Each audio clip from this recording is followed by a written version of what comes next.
Are you doing a thing or you're not doing a thing? Oh, I thought you were going to talk. You're not talking. Okay.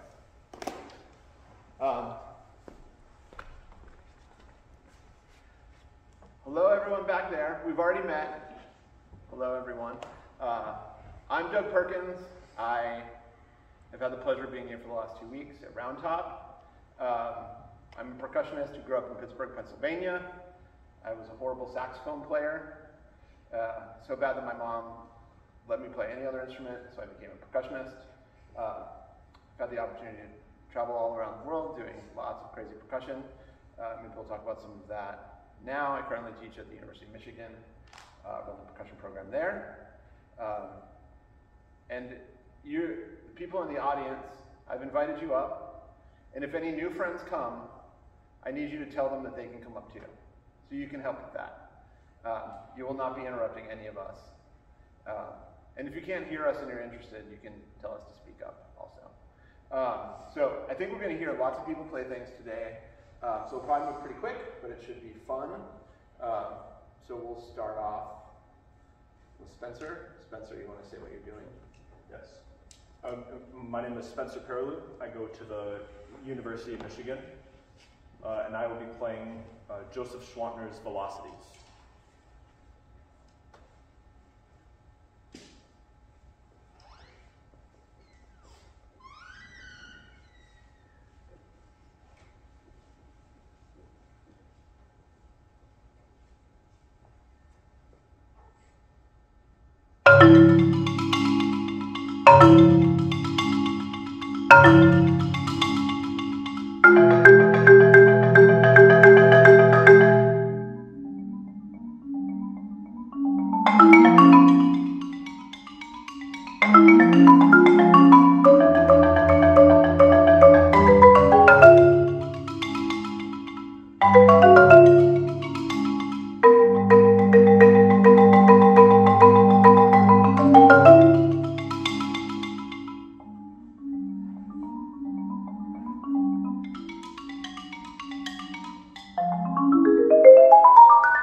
Good job. Thank you.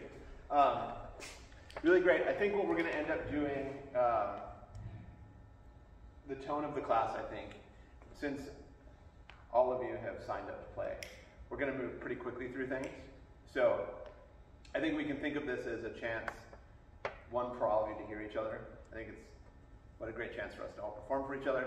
And I'm probably going to hit us all with some essential truisms about each thing we're doing, rather than like fixing one sticking for 5 minutes and then kicking Spencer out. Like trying to talk about some bigger picture issues. So I know, well, can you tell everybody your history? Have any of you played Velocities?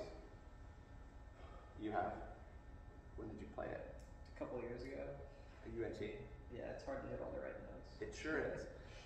He said it's hard to hit all the right notes in this piece, and I agree. Do any of you have ambitions? Is this on your... Do you have an ambition? Yeah. Okay. Connor's got it. We've got some ambition. I too have played it and had a hard time hitting all the right notes. What's your history with the piece?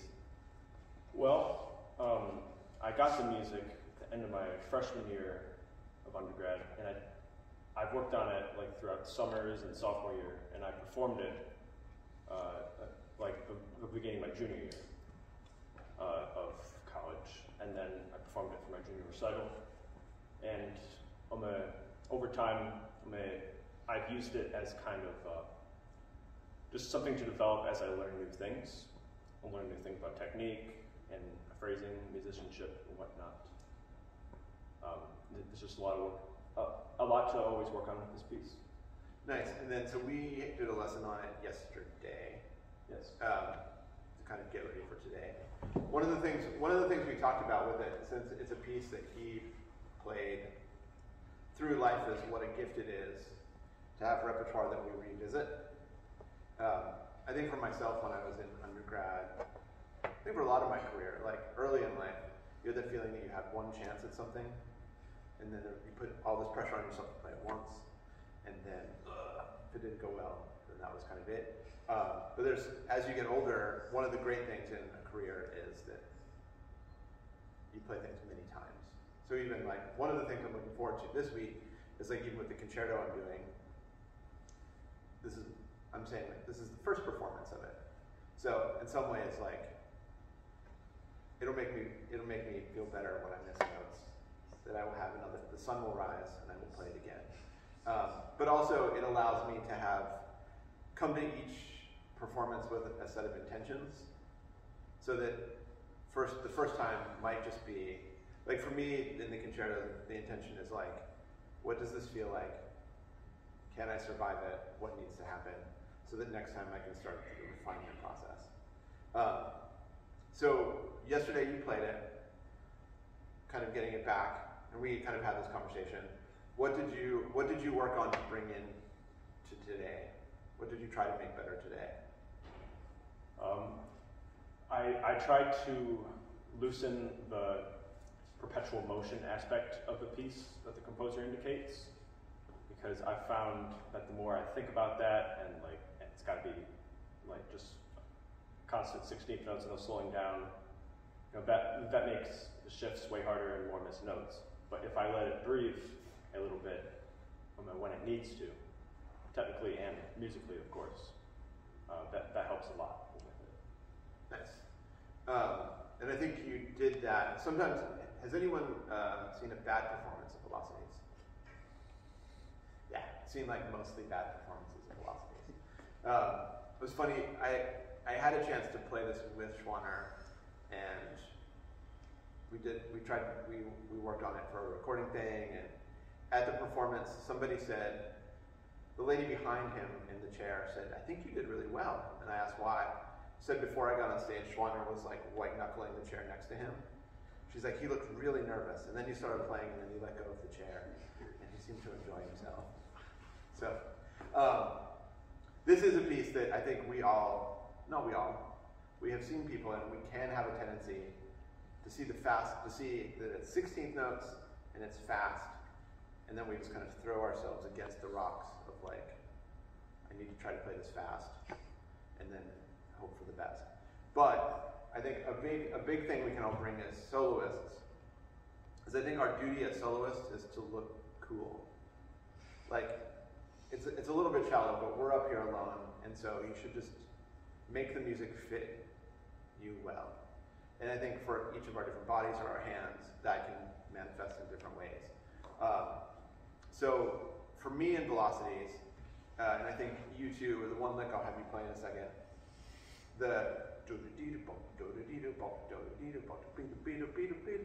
it's just kind of unrelenting on your right hand. So I sort of sculpt my performance in a series of rubatos so that when I arrive there, my hands do what they want and I look cool, and you haven't noticed that I've pulled things back. So that then, and then at the end, once I get past the, then I settle in on the tempo again because I had survived the valley of potential doom. So I thought you did a nice job of not overplaying and kind of protecting yourself and putting yourself in a position to succeed, which I think is important. Just another kind of concept we talked about also in this piece is when you're revisiting the piece, don't feel the need to fix everything. You could say like, oh, I'm going to play in the week for a thing at school. I'm going to really work on my phrases that go, I'm going to sculpt hills and just like this week's goal is just driving things and lyrical things. And I'm going to fix that this week. Just so that you can have achievable goals and you can chart the improvement that you're making. Let's have you play two things. One, can you play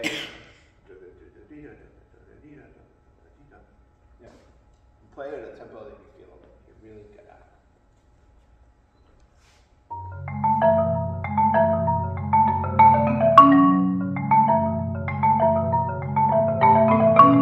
Okay, cool.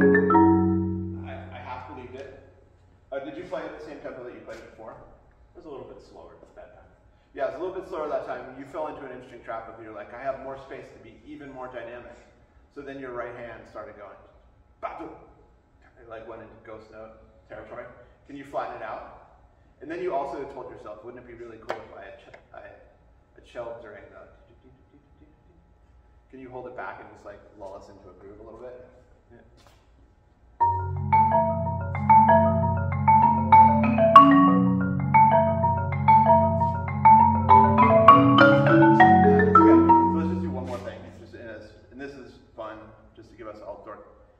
From a technical standpoint, I'll just tell you. I'll tell you since we're short on time. The mallet that's letting us down is your number 3 mallet. Okay. Right? Do you hear this? We hear a lot of go go. And this is something for and you play Druckmann. Like your inner mallet's second movement. The way you practice that is go go. You invert roll that go, go, go, so that it doesn't sound like mumbly inner. You're just following into the trap of mumbly inner notes, so that then when you're playing, I would think of it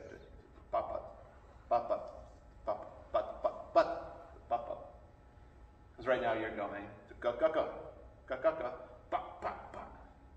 Okay, you know what I mean? Yeah.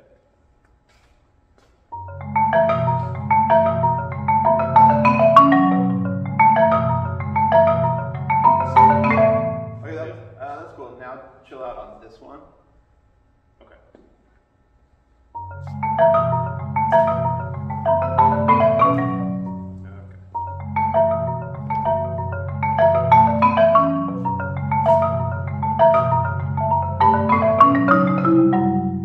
Yeah.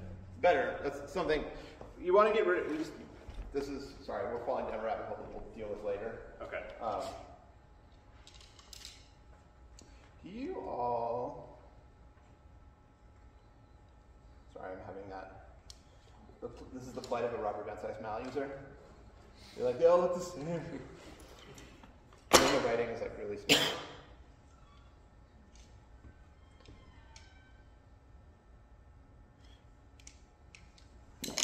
Well, do you ever practice,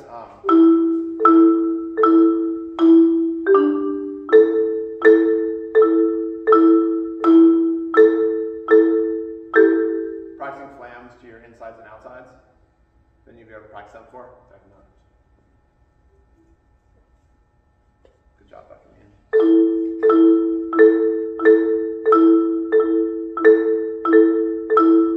You should all try this. This is something that will, and then then practicing.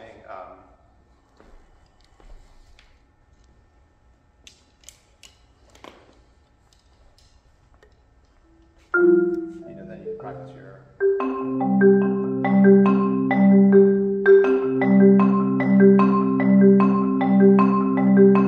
Doing all of those permutations in each mallet is super annoying, but if you can do that, then it helps your ear. I think for all of us. Sometimes we as percussionists, our ears get really used to hearing, like I'm rocking it, so you have to,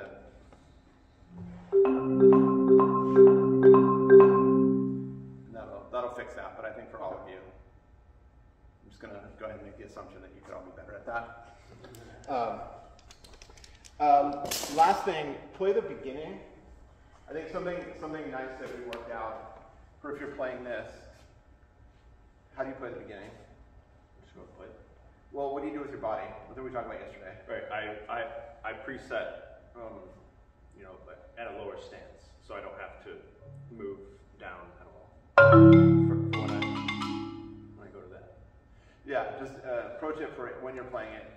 Though this is a piece that's unsatisfying because the first 4 lines of the music are the hardest 4 lines of the music, and it's when the audience judges you the most. So it's really stressful, and really a big part of it is just like people going, I'm standing here, I stand here, I stand here. Oh no.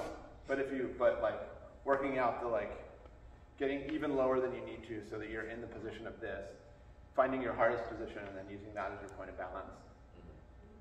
You should have heard him yesterday. You're a lot better today. That small change made it 1,000 times more confident. Thank you. That plus like that occasionally, you're just gonna place the next gesture. Cleans that up quite a bit, which is nice. Okay, thanks. Thank you.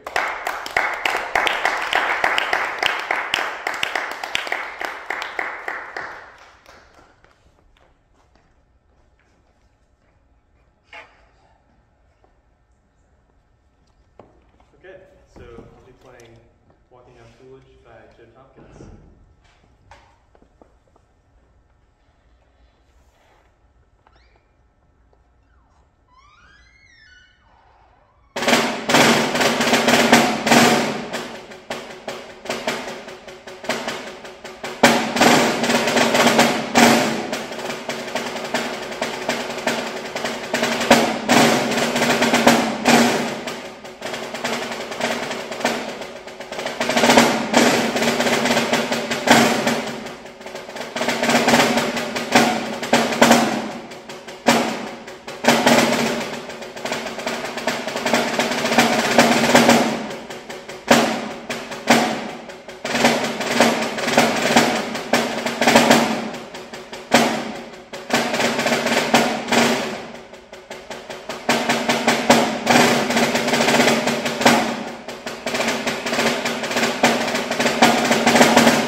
Tompkins? G. Tompkins?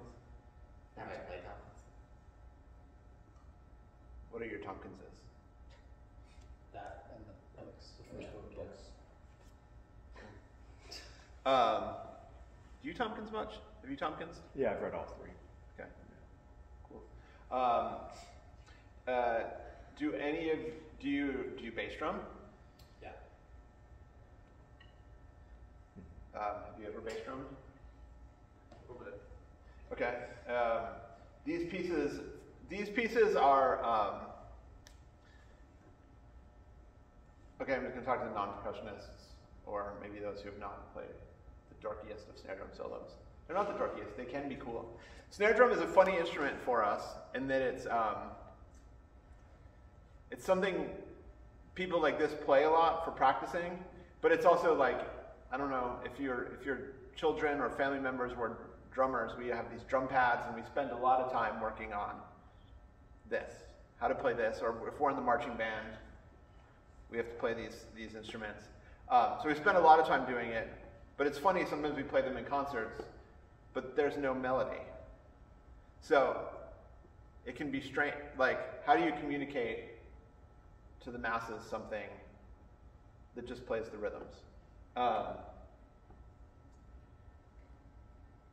Because sometimes when a bunch of drummers get together, they don't worry about that because they're just happy hearing a drum.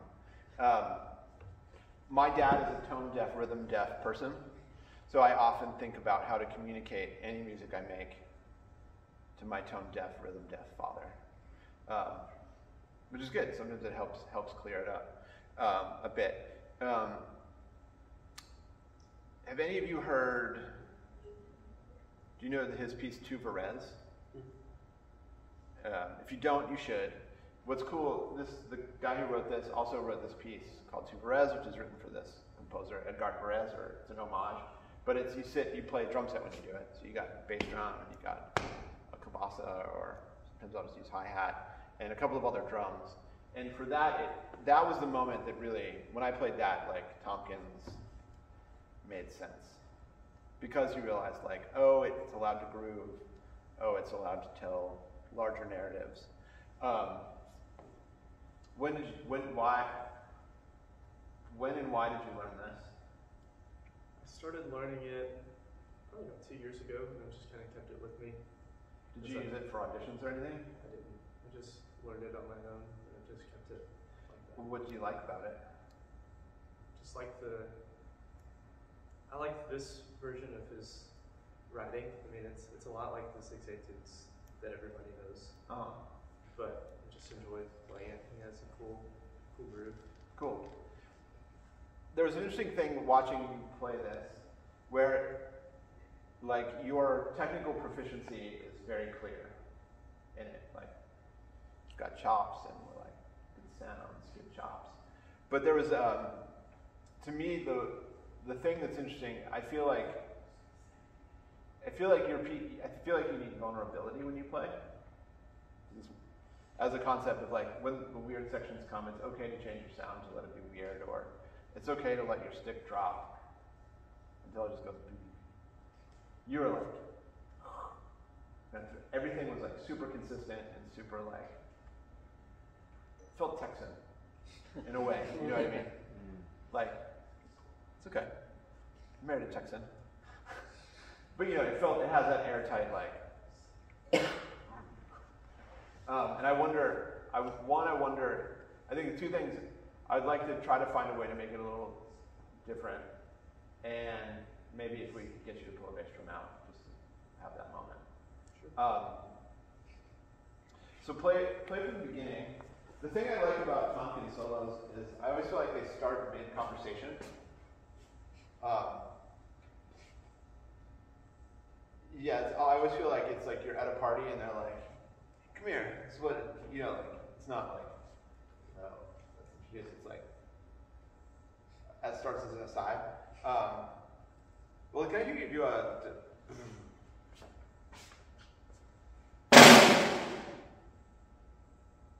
What were you doing? Was he doing that? I don't think I believe you, but do it in context.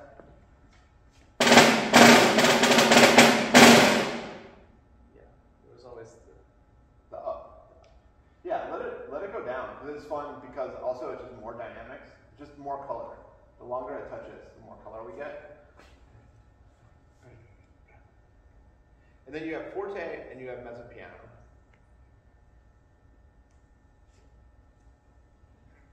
Cool.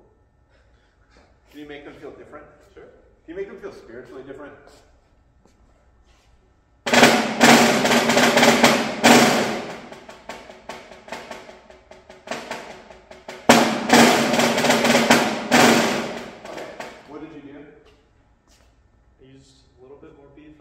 stuff and then went further to the edge on the softer playing. Cool. I wonder if there's another way. You made a volume change. I wonder if it's, I like your big, it feels nice. I wonder if it could be like if the mezzo piano could almost be more like rudimentally swingy,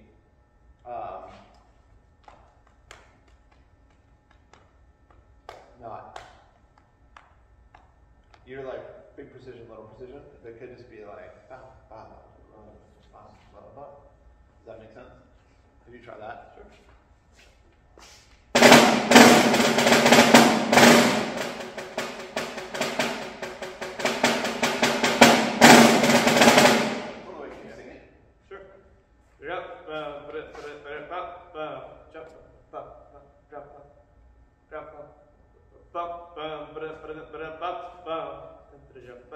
Okay, that was really interesting.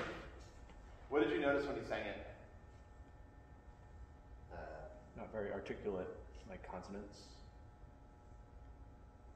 He was changing the pitch of his voice. Yeah, I liked your accents better. I noticed that there was like some, that when you, like, your accents were like,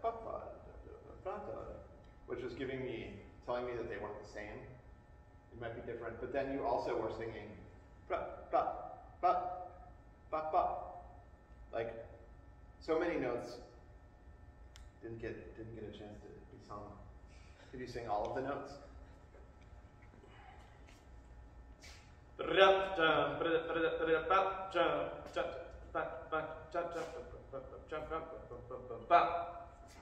Yeah, I think those notes are part of the party. I don't think you think they're part of the party. Okay, yeah, try it again. Play it.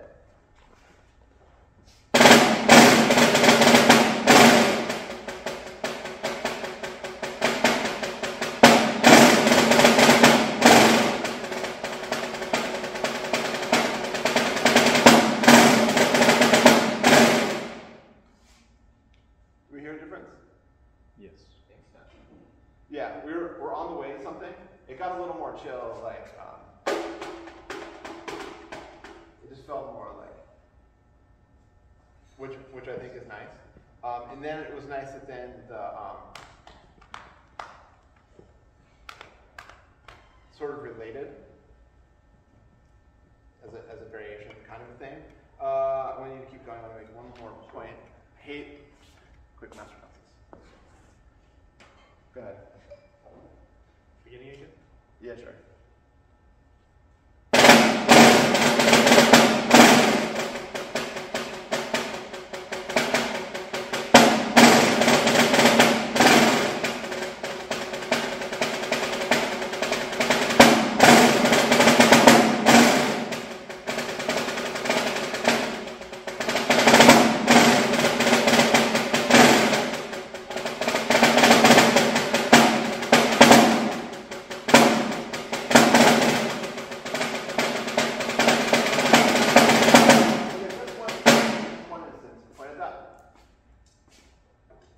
Yeah, there's like the moments when it gets weird, like when Tompkins gets weird. I think you can phrase it.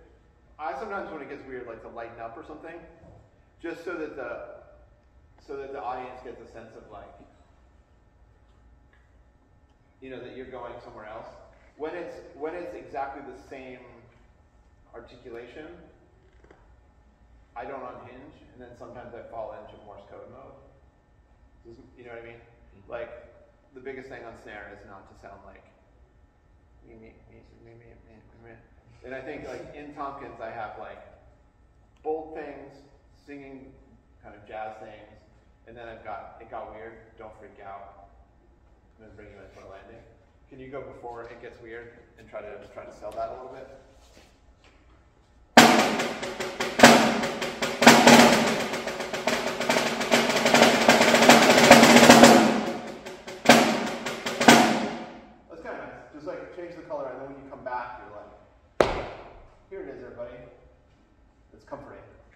Yeah,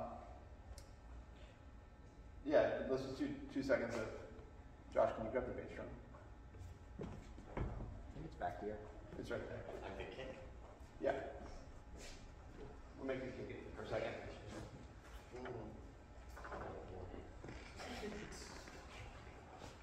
We're just going to try something. We're going to give him a bass drum. For if those of you who are in the audience that don't play this kind of stuff every day, we'll see if you like it better when the bass drummer shows up to the gig. You can dance to it a little more. You may fit from behind. This way.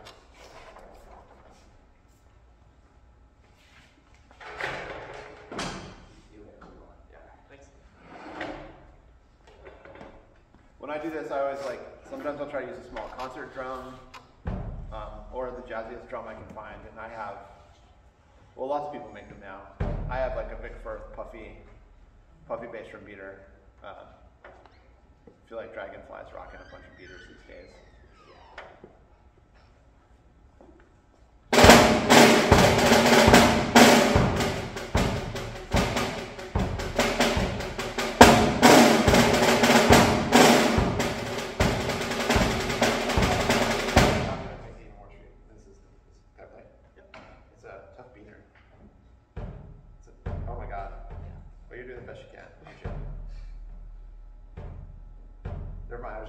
See if I can make it play quieter, but it's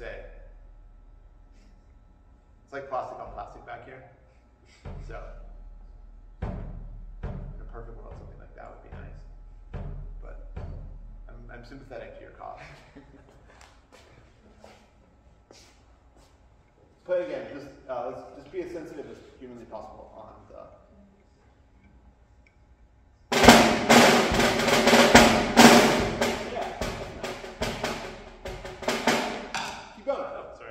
I want our friends to hear that they can understand what you're doing.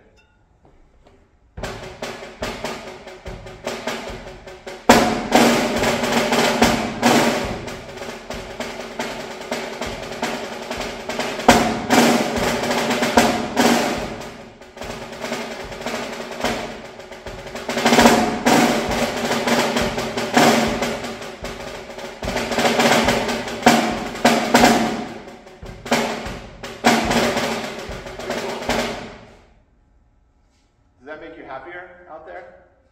Yeah. Me too. I think it does two things. One, it clues in, it helps communicate the weirdness.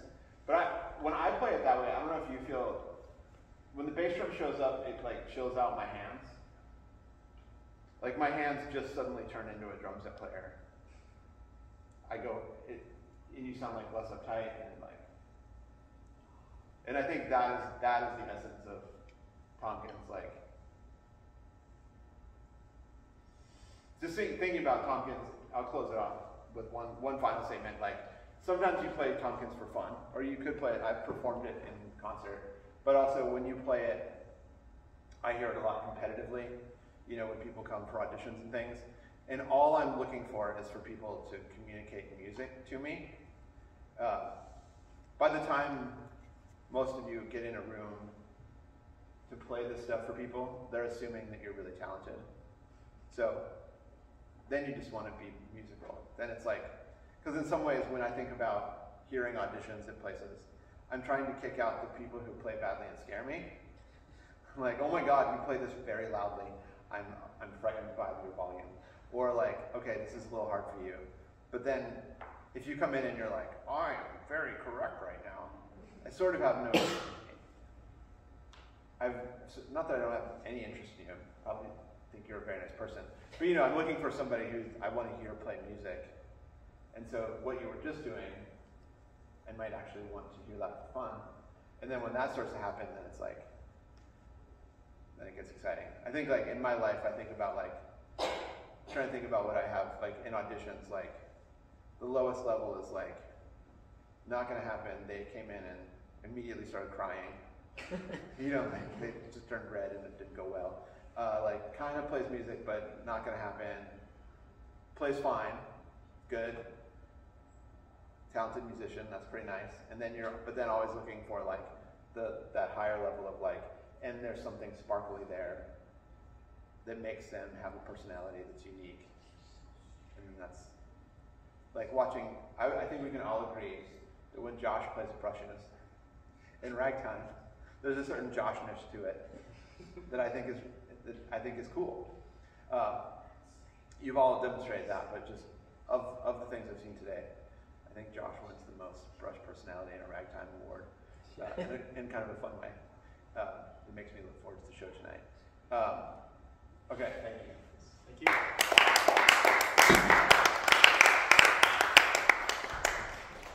Hi, new friends. You can come up here if you want to. They're being played, but for real, you can come up on stage and hang out if you want to. So, no pressure. But we can get extra chairs. You can sit over here. It's fun. You can hear me better. No pressure, but you're welcome. And then if you get scared and you want to walk away, that's fun too. We can still be friends later. Okay, we've got one. Come on up.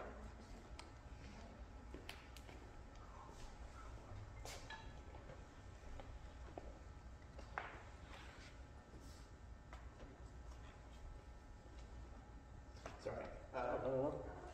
You can tell people, where do you want to sit? Anywhere you like. Eli, what are you going to do?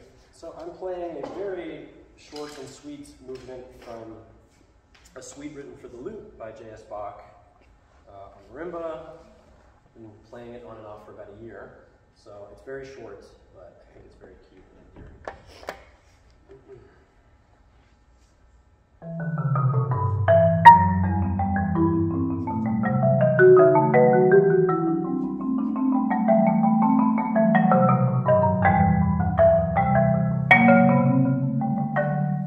Sorry, I'm out of memory.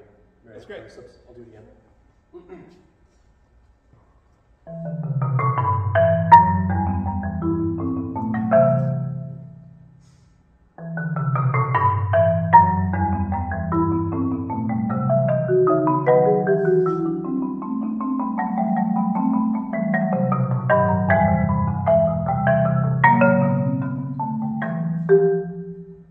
Sorry, I'm having a bit of a mental. Great. While you're having a mental, can you switch to the dark green? Yeah, totally. A little too good. I'm going to spiel for a second. Yeah, please. Oh, you have them? I do. Great.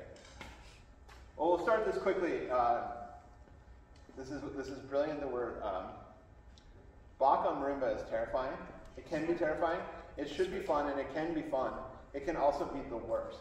And it's something we have to reckon with, and there's something... We'll talk about Bach and drummers and why drummers play Bach in a second. Because it gets weird, because he's, you think of him as an old person and see, like, statues of him and stuff. He's just a person. He's just a person.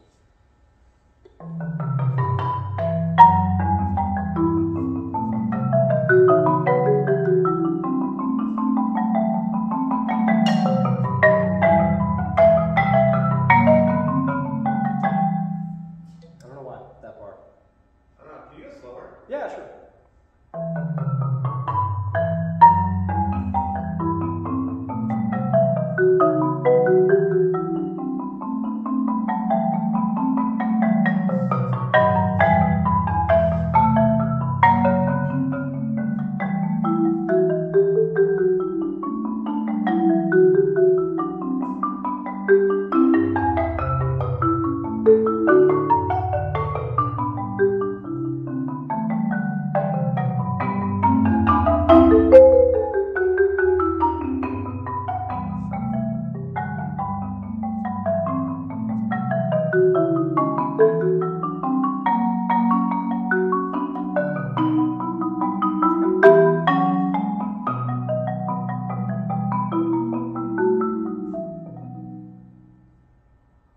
Cool.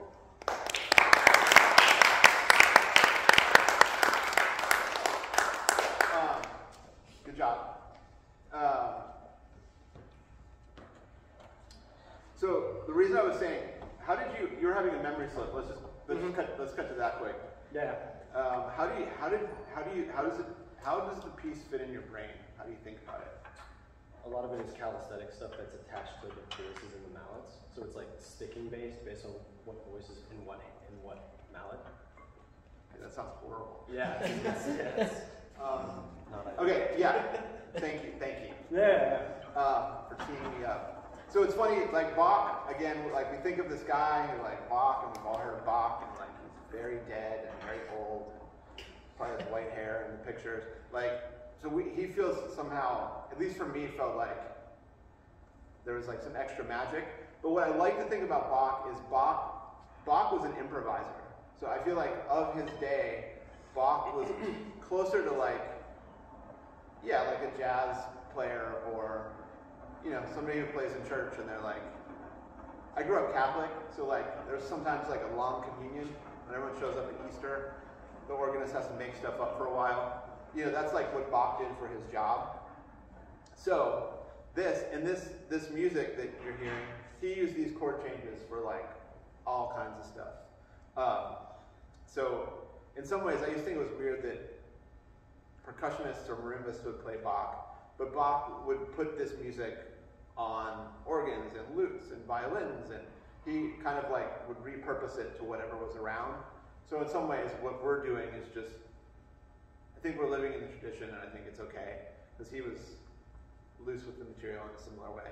But Bach, it's just jazz plus like some chords that we're not used to improvising.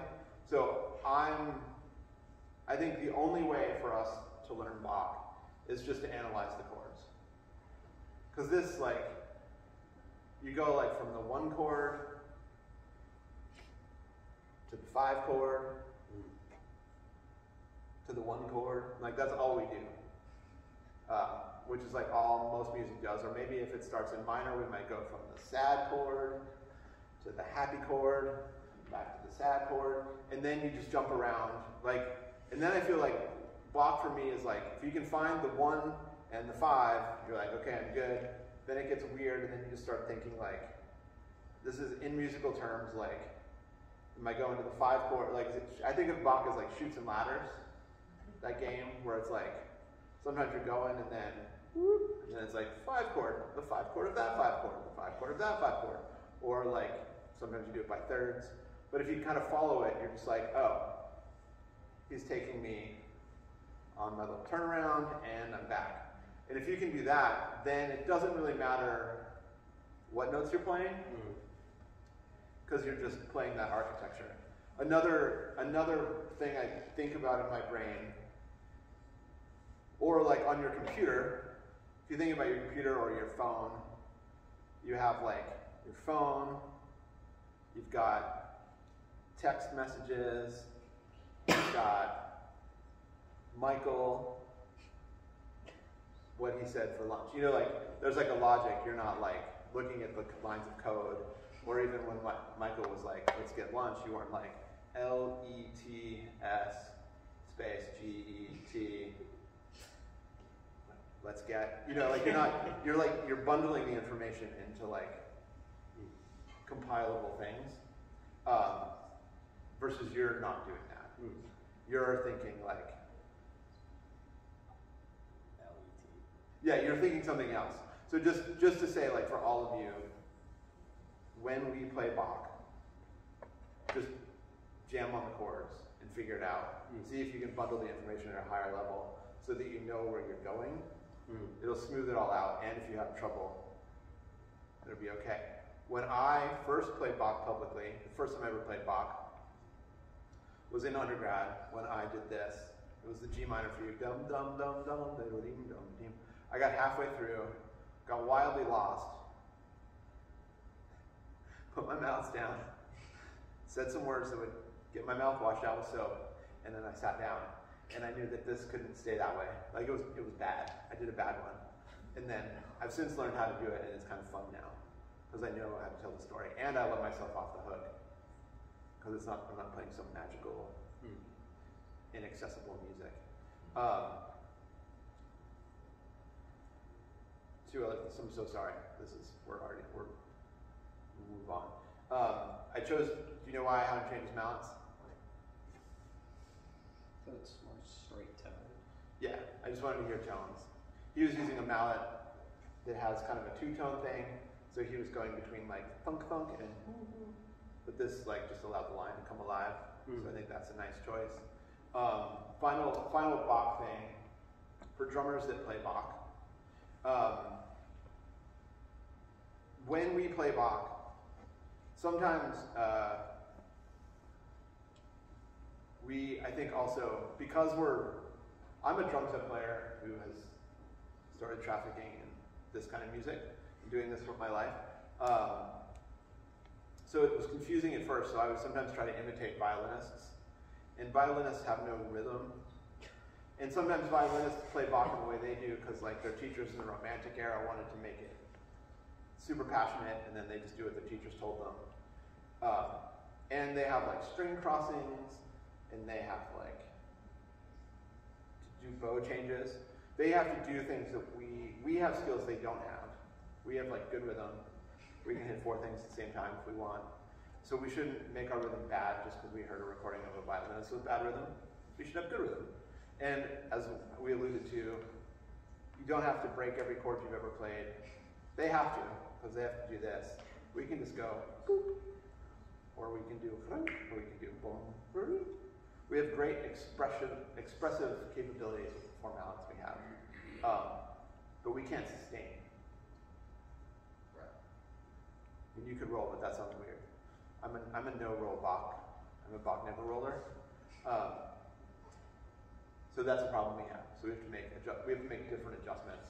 But we should just when you do it, celebrate the things that you're good at.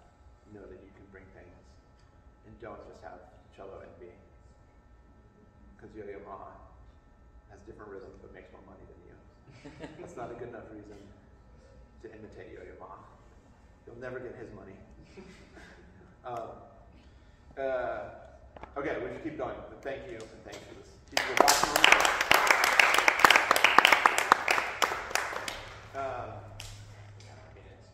You might be next. I think we're gonna do orchestral speed round. We've got 3 people in. But please, come on up. The next few things we're gonna hear is when are you? Are you last? Or are you next to last? I'm last, but it's narrow. That's fine. The next couple things we're going to hear, people are going to play orchestral excerpts, which just means they're going to play little things, little pieces from symphonies and things that they do in auditions.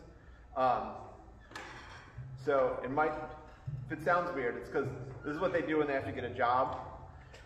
They'll play their little excerpts. So one of the things, like we'll hear what he played with the symphony last week. But if you're like, wow, that was 7 seconds of who knows what, this is what they do to win jobs. So hopefully the conversation will be fun, but we know it doesn't sound like a whole piece. There's a whole other orchestra going on around these things. What are you playing first? To do the Bartok Chair Orchestra excerpt? That's got full tuning day. Or would you? I love it. No. All right. What was yours?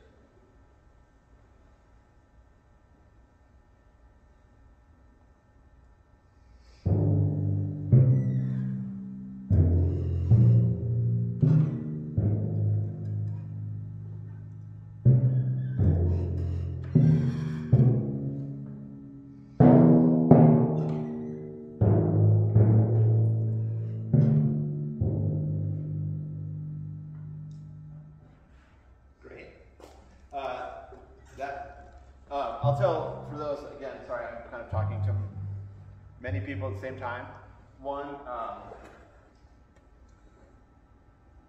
these are Brenham High School's finest timpani. They squeak a little bit. We're grateful to the high school for using them. We're just going to pretend the squeaks aren't there. And it's really hard. What he's doing is he's taking these drums. They have little, I don't know if you watch his feet. There's pedals on his feet. And he's changing the pitch a lot. And the drums are stubborn and don't want the pitch to change. So it's hard to do what he did. We'll get in the weeds, but we're watching his feet and being like, wow, he's moving those things around and making it not look impossible. How'd it go? Well, I mean, I screwed up on one spot and sort of paused for a moment.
these excerpts, it's like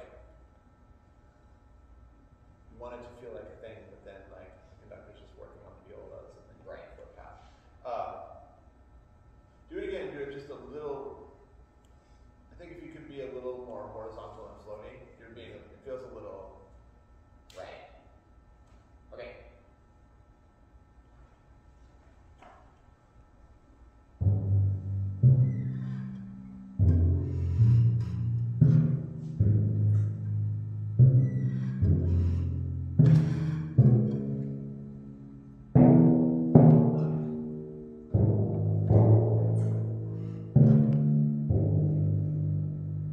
That's great.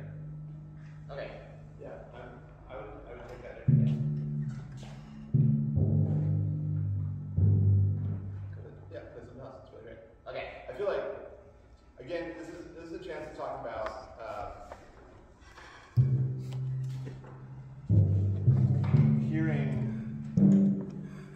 hearing excerpts.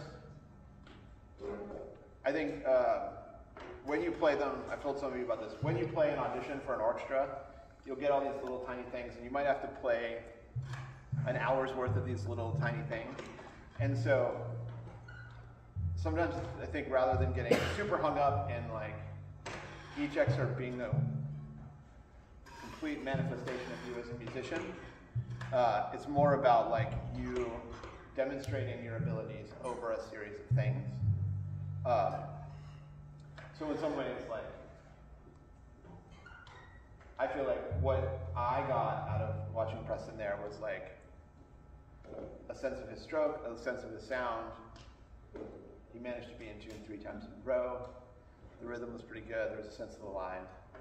Like, cool. Because now we're gonna hear him play something else and get another glimpse into him as a player. Right. Rosing hat. Right. Cool.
Lots of great stuff. Does the panel of experts have any thoughts?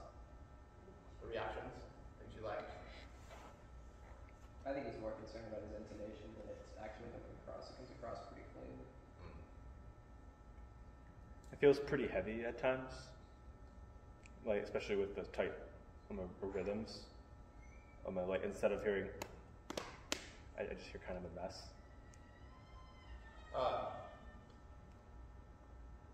Yeah, I think he was saying, from what we're talking about here, this one to me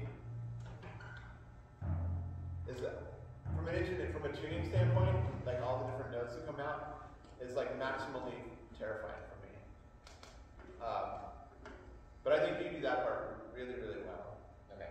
But interesting, in his mind, I mean, obviously it's like, in one sense, when you're the one doing that, you're just thinking about what your feet are doing the whole time. But really, out here, I think I was like, oh man, he's killing it. But then it was like, I was thinking about kind of phrasey stuff. I think much more than you were. Yeah. The stuff we talked about, I think I stand by the stuff we talked about in the context of the orchestra. I kind of wish for a little more contrast. Like at the beginning, beep, bah, beep, beep, bah. Bring the second phrase down a little bit. Like, I've announced something, now you don't care about it anymore. Not that you don't care anymore. But you know, like, you already know it when you get out of the way. Coming down. Same thing, like, beep, kind of, I wish for a little bit of that. Can I hear the beginning? Do you Yeah. the beginning? And aim for the contrasting. Yeah, let's see what that sounds like. Okay.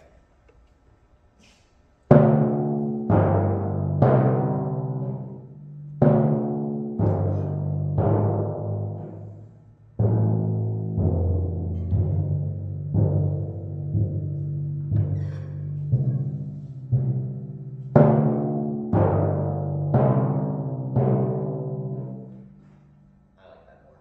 Yeah, because also when there's no orchestra there, we need like you to tell us a little bit of a story. Right. And then the you Mm-hmm. really, I felt like the bump it up was a little too loud.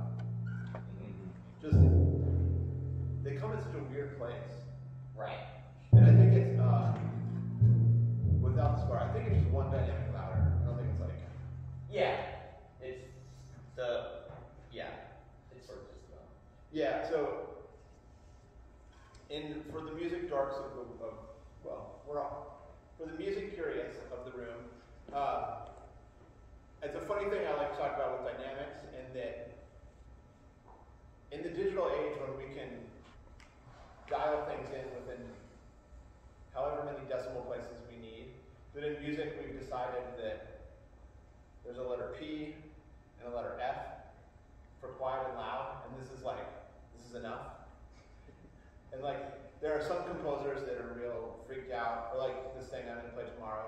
The composer likes 3 Fs and big, and makes it, and everyone plays too loud. But she likes to write the big ones, and some people are terrified to write that big, or like, you can put an M, mezzo forte, and kind of have a medium. But then people like Beethoven didn't like those, so he never used the M. So just the thing about dynamics is like, the best somebody could write down on a piece of paper of like, this one's loud, this one's like louder than that one.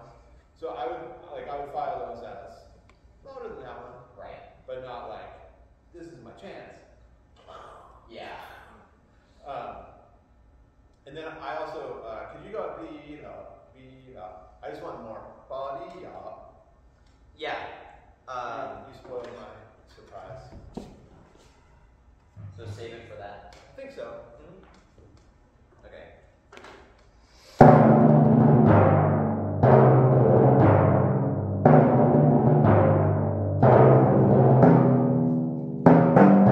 So maybe can you sculpt away? We were talking about this also. Sometimes it's frustrating to sculpt away sound, because we're good at loud sounds.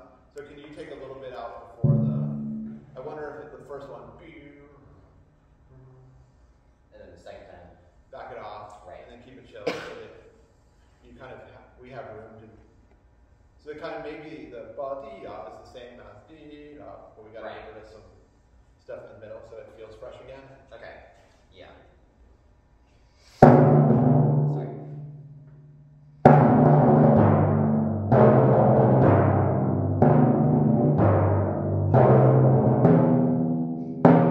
Yeah, it's like a small thing.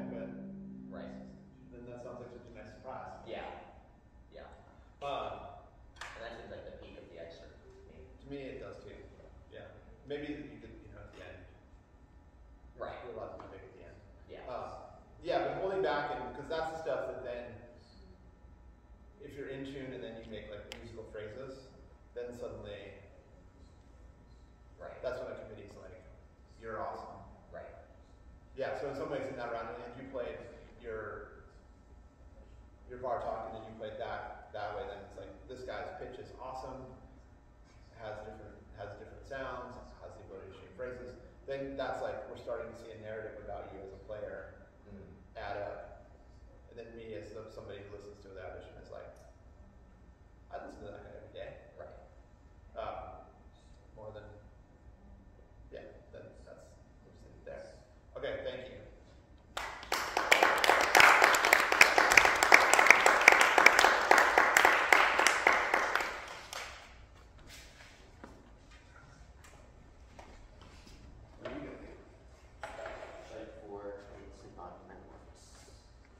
Nice. I'm not going to do the big roll because it's stupid. We should. We're gonna get 2 more little timpani excerpts and then a snare drum ditty. That'll probably be the time we have. If anybody wants, feel like, well, this is great. We're getting to hear people play. But if anyone has questions or wants to talk after they're done playing, I'll be around. And then if you haven't had enough percussion, I think we start with the concerto. No. At 3, we don't. What do we start with? I think. We'll find out. I was gonna say I'm gonna play a cool thing at 3:30, but maybe I'll play a cool thing. Also, tomorrow. Yes. There's a concert tomorrow. Are you around tomorrow? Yeah. I didn't think so. Okay, go ahead.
Great tradition of feeling awkward about should I clap for what just happened after an excerpt. Like, has anything happened yet? I think it's respectful. How'd you feel? Not the best. I think that could be cleaner. I think just some rhythms were a little inconsistent. Okay. So we can tell that Josh is concerned with his rhythm. As a panelist, I too share your feeling about rhythm a little bit, but even less than your rhythm, I'm concerned about you counting breaths right. And then the thing that, well, panel of experts, is there something you could use more of from him? Probably the volume. Yeah. I think you can just play louder. Okay. When we play timpani in these kind of situations, we have to show a little bit that we know the orchestra we're playing with. And so, like, this is Tchaikovsky's 4th Symphony. It's a big orchestra. It's a big, loud thing that's happening on stage. If we played, like, Mozart things, they're, like, little tiny pieces. So you can't play so loud, because you'd be very rude if you were playing that loud with those few people on stage. But Tchaikovsky, you need to let it rip. So I wonder if you could let it rip. We're gonna do it again. You're gonna play louder. I want more twos. Yeah. And then I want to subdivision like crazy. Okay.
taking off?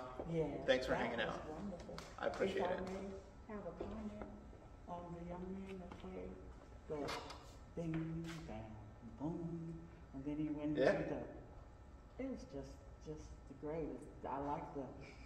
You said it was kind of like everywhere, but I kind of like because the start of it kind of had it flowing, even when he was in the other part. Uh-huh. And then this young man with the and it just kind of builds, and it was just, I like that. It was beautiful.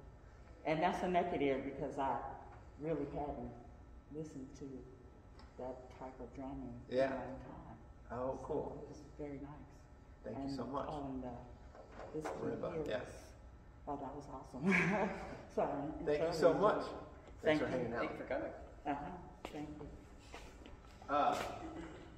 Benny, you got a little heavy at the end, but the spirit of it, you found the spirit of it, which is cool. One thing to give you a thought about for when you're coming out of your role, I think playing loud because the strings are terrified. So you're their only hope. Like, there's a conductor going like, they don't know what the hell's going on. They have to play off the beat. They're scared of the rhythm. But if you lay it down, then they're like, so you can use your drum set sensibility of like, follow me, and then I think that will communicate in a helpful way. What else you got? You want me to go off of your big one? See the Colin first one. It's classic.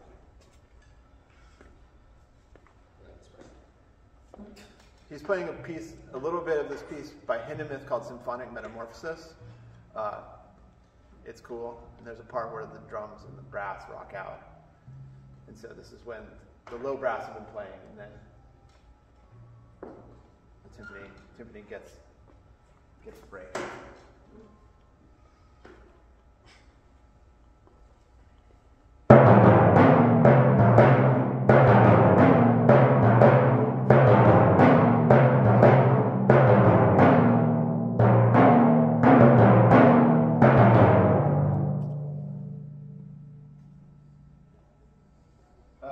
Cool.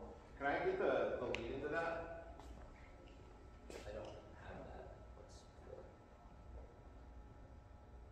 What's Do this. Oh, yeah, yeah. Sorry.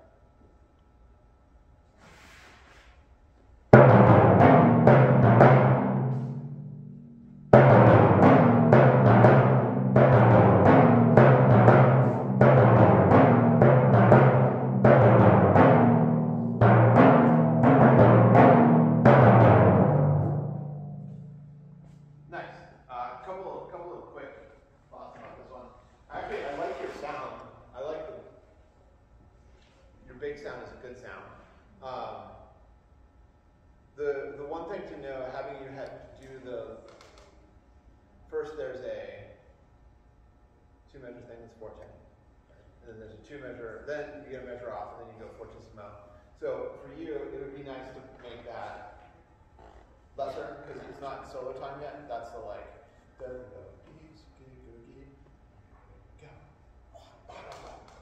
So if you can you do that and differentiate that a little bit? Yeah.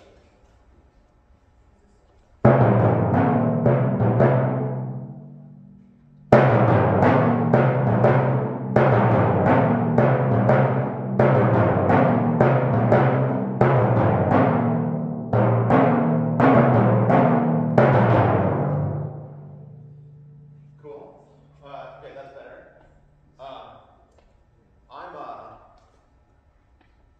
I'm an alternator. Okay. So I'm left, right. Just because I love always getting clean, I'm always thinking about how to support this drum. You're sticking different. The only part that I wish a little bit more for you is on the D, D. Okay. It's a little D, Right. Could you do that, support the B flat a little bit? Yeah. I'll just start. Sure.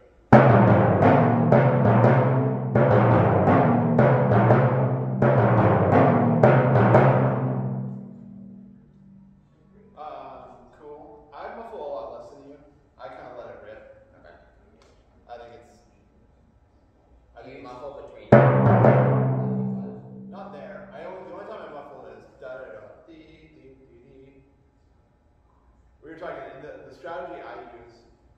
It would matter more on a different set of drums. I muffle. You went here and let these kind of ride. I go. I muffle out just to muffle out the less important fourth and then the more important fourth, so that you're not left like Right. a random harmony. Yeah. But was it you that played that? Who played this for me? We were talking about you go da da da beep beep bo beep bo bo. He does a like doing it in time, muffling in time so that people hear what you're thinking. I'm baby go geek. I'm always a but I didn't hate the boom. But I think considering the harmony of the things you're muffling is meaningful. Okay. Thank you. Yeah.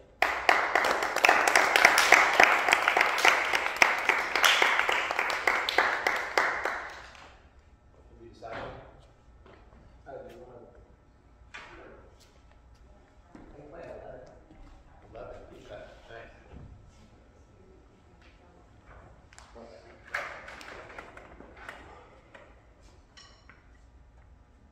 This is to close it out.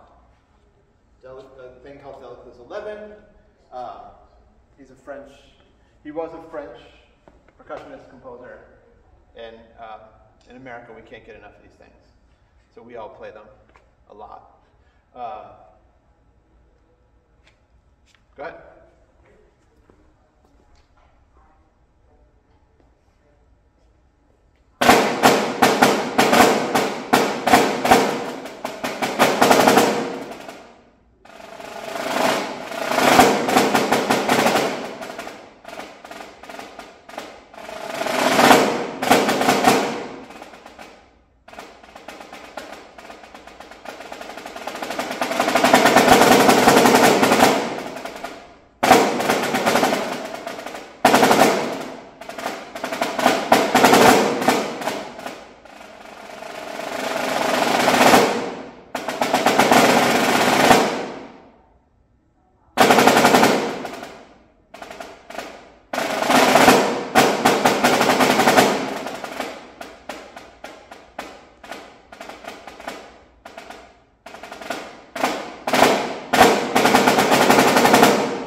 Delicatess 11 in your life? You grow up knowing that you're going to have to play daily blues, and then you start with kind of around 1, and then you kind of work your way up, and then you look at 11, and it's kind of terrifying at first, because it's like a lot of things happening. And then you kind of start it a long time ago, and then you don't play it for anybody until you've had it for a while. So I don't know, maybe I learned it my junior year in my undergrad. Okay. When did you play it for people? Probably at the end of my undergrad. Okay, cool. So I think a lot of it's really good. I have kind of two really dumb and small. When I say dumb and small, sometimes I mean seemingly insignificant but maybe very important thoughts about it, which I think you do very well with it. This music is can you play loud things? Can you play soft things? Can you play soft things become loud things? Loud things become soft things? Can you handle rhythm? And I think you do all of that very nicely. And if you're musical enough, we just kind of live on the music and don't worry about the nature of the breaks and notes or any of that. The thing that I'm thinking about is why when you're doing this, why do you need to cover your drum up that far? And why do you have to use such tiny little beads to play it? Because it has to get incredibly delicate at the very end, and if you have any sort of shaking or anything, the first thing that kind of goes is your softest touch. And so using something that's a little bit more delicate, to me, is going to help me in that little moment. Because I know I can always play a little louder if I have to, but I know if I really need to, I can get pretty low. And these are like a little plastic tip, so it's just going to be more articulate than like a larger wood tip. Well, that's interesting. That's telling to me that what I'm hearing is that you're really afraid to not be soft enough. Well, that's like usually the first comment you would get if you're going to get one from people. Yeah. Maybe. Okay, here's two other points. The thing I was getting, and like you have the drum super covered up. Can you play it on Connor's drum for a minute? Sure. Not to make it his drum's cooler, but We're doing it for the quality. Just play a little bit on. I'm just curious to compare the quality of sound for a second.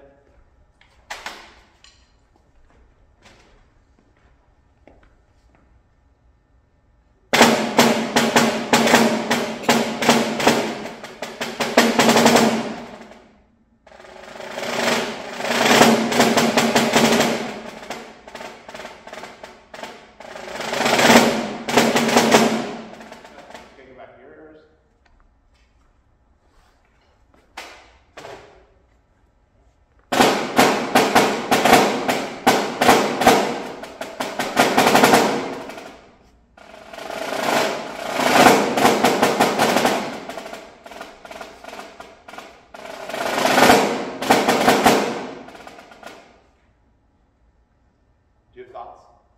Do you hear a difference? What do you hear? The drum is it's a little bit overly muffled for me, and Sure. it's a little low. like pitch-wise? Pitch-wise, and I'm therefore like losing clarity, and that sort of like natural resonance that's coming out of Connor's drum. Sure. I think that, and I actually think the lowness is the muffle. Okay. Yeah. Can we muffle your drum less for a second? Yeah, totally.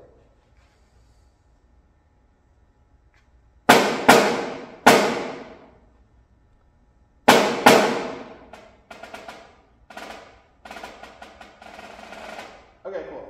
Yeah, so it sounds like you've got your whole thing set up to make quiet sounds that are articulate. Yes. But it's sacrificing the upper end of your range. Which, for me, I think when I hear this, I'm just picking on it in that, like, your comment about being concerned about quiet things is like the least of my concerns, especially in a big space like this. Like, were any of you, did any of you share his concern about the end needing to be as quiet as he was worried about? Not so much, no. Yeah, I don't think so. I think like you're telling the whole narrative is the important thing. And it seemed like there was some times when I was hoping for the drum to bloom or things to be bigger, or even in the big, because you were using the small sticks, like your sound, it just felt tight and small, which was giving me other feelings. It was taking away a level of dynamic, so that when there was a small thing, it was like, okay, cool. But, I would like to see the totality of somebody. So maybe I would play around, especially in a delicate like. Also, it's a chance, if you have a bigger sound now, and then you pull out your full quiet thing when you have to play your quiet thing in the audition, it'll save that color for when you need it. Sure. Rather than boxing yourself into a smaller version of yourself. Now, I think but that said, I also believe that a room full of drummers in Boston would make fun of your sound in the basement of NEC and needed to be small. Just because those are very small rooms, and a cardboard box would sound very loud in those rooms. Sure. So just taking that with a grain of salt, because when you are a big success and you play in big rooms like this, your sound can be more expansive, and that can be nice. And also, I think as a final thing, thinking about those kinds of comments. When you get successful enough, when you have to audition and things, there might not be any drummers in the room. You might be playing for clarinetists who have no idea about any of this stuff. So, just meaningful to challenge you to. You're doing all the drum stuff really well. So, yeah, if I were you, I would just try to let it bloom. And interestingly, like, I was thinking about it in the nature of, we're going full dorkery towards the end. In France, where Delacruz is from, they wouldn't muffle their drums. You know, they make fun of American snare drums over there for being so. So I think letting some resonance in is kind of lovely. Could be lovely, and also can in a different way help your role. So I would play around with that, but otherwise, like, you're real good at Delacruz 11. Yeah. Thank you all for doing this, and thank all of you for stepping up and playing things. I know you're all, it's a busy week, so that you did this is really great. Man, I will miss you all next week, as you're still here and I'm not here. And thanks for coming. It's nice to have you here. Okay, here we go.